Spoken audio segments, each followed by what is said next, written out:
And if we want an army of sheep led by a lion, will always defeat an army of lions if they are led by a sheep. Can I also repeat it one more time? An army of sheep led by a lion will always defeat an army of lions if they are led by a sheep. Let me say it just one more time for those who are slow. An army of sheep led by a lion will defeat an army of lions if they are led by a sheep.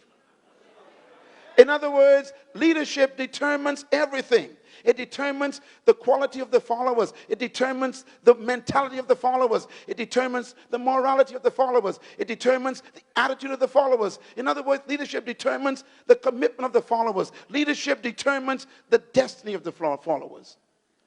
Wherever the leader goes, the people go. Whatever the leader thinks, the people are victims of that thought.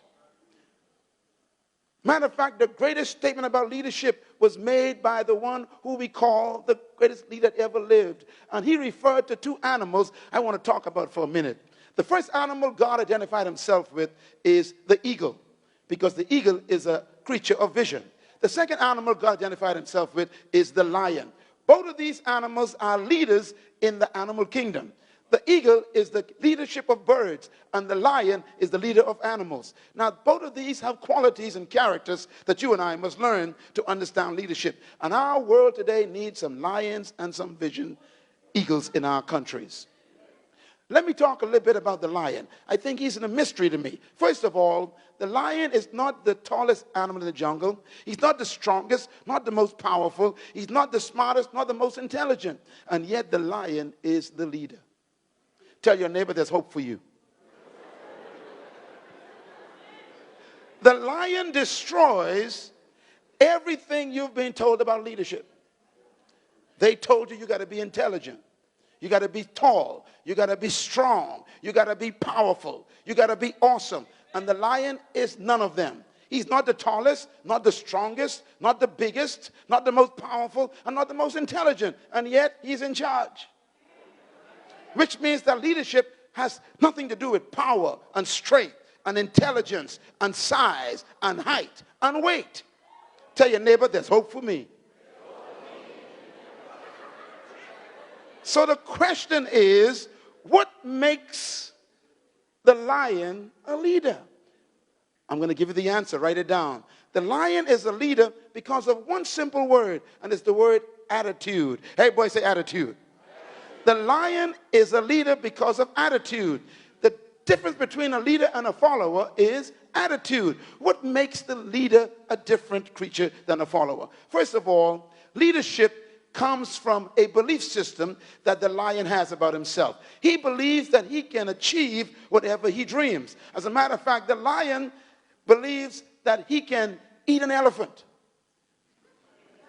He believes it. Because attitude is a product of belief. Write that down. Attitude is a product of belief. What makes a person a leader is not a PhD from a university. What makes them a leader is a transformation in their belief system. Your belief turns you into an unbeatable force, and no one can live beyond the limits of their belief. Let me prove this information about the lion. Your life is exactly what you think it is. You are subject to your thoughts. You are a victim of your thinking patterns. And you will always be what you think. This is why the lion is so dangerous. His thinking patterns, his belief system produces a confidence that makes him fearless, just like me. I am afraid of nothing and no one because I discovered the truth about myself. When you discover who you are, no one impresses you. When you discover who you are, no one's opinions affect you. Oh, I'm talking to myself tonight. When you know who you are, it doesn't matter what people think, because you know exactly who you are. What you think about me means nothing to me, because I know who I am. I am made in the image of the living God. I carry the likeness of God, the nature of God, the qualities of God, and the character of God. And it's too late to try and convince me in another way. Matter of fact, let me show you something that's really a mystery here. And that is this. Proverbs 23 verse 7 says, as a man thinks in his heart, so is he. That means you are exactly what you're being conditioned to think. I come to talk to South Africa. I want to talk to Zambia and Malawi and Botswana and Zimbabwe. Change your mind and you change your life. We need some leaders who have a new mentality, a new conviction about who they are and what their nation can become. Tell your neighbor, I know who I am. And I will manifest it before I die. Clap your hands, all you lions. No more sheep in this nation. You are a leading country, a ruling country. You are on your way to become an example.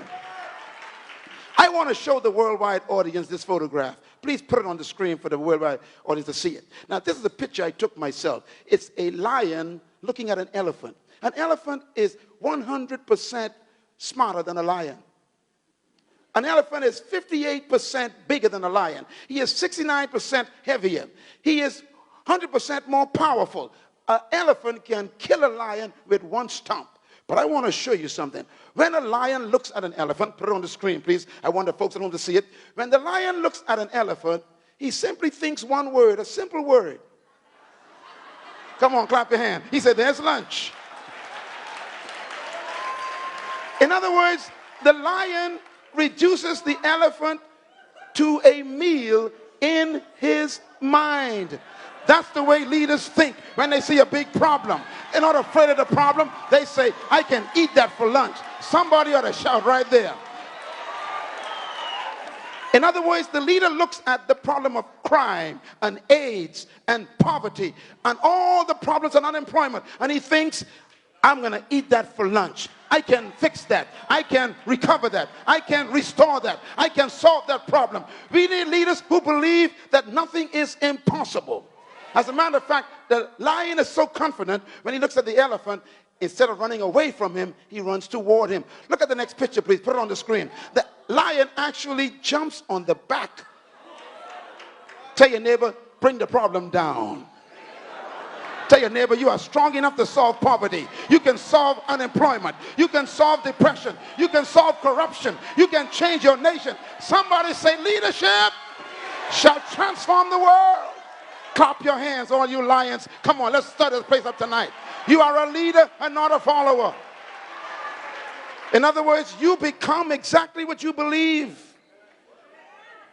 Look at this picture. When lions bring the elephant down, they do it not as a person, but as a team. We need leaders who are not afraid of company. One of the problems in Africa is that no leader wants any competition. No lion will ever attack an elephant by himself. Come on, somebody. That's why we need leaders who are not afraid of other leaders who are successful. We need to learn how to work together. Teamwork is the key to success. We need leaders who don't kill their opposition, but encourage their opposition. We need people to work together, not apart. That's why Africa is struggling. We got leaders who compete with their own fellow leaders instead of working together. The secret to South Africa's problem is teamwork among leaders. Give God a hand for the churches working together and the government working together and the community working together in the name of Jesus Christ. Leadership, therefore, is a matter of the heart. True leadership is not a method. It's an attitude. True leadership comes from a belief system that you can do anything based on the true nature that God has put in you. You and I were created to be leaders and to dominate, but not to dominate people.